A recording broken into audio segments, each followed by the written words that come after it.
گناه دلا بتاهير كنت.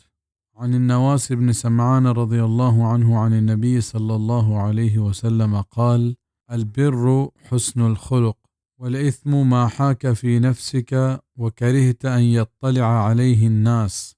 رواه مسلم. وعن وابصة بن معبد رضي الله عنه قال: أتيت رسول الله صلى الله عليه وسلم فقال: جئت تسأل عن البر والإثم؟ قلت: نعم. قال: استفت قلبك. البر ما اطمأنت إليه النفس واطمأن إليه القلب، والإثم ما حاك في النفس وتردد في الصدر وإن أفتاك الناس وأفتوك.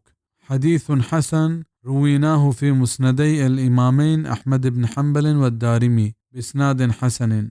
نواس سمعان رضي الله عنه گوشید در رسول صلی الله علیه و سلم گشتگ: نیکی وشین روح و تبا گوشند و گناه همایند که تی دلا جند تو وش نبه که مردم صحیح ببند. وابسه معبد رضی الله عنه گوشی: من واجه رسول صلی الله علیه و سلم گورا پا جستات کنگڑ واجه گشت تو گناه و بلاهی نیکی جستات کگه؟ من گشت جی هاو.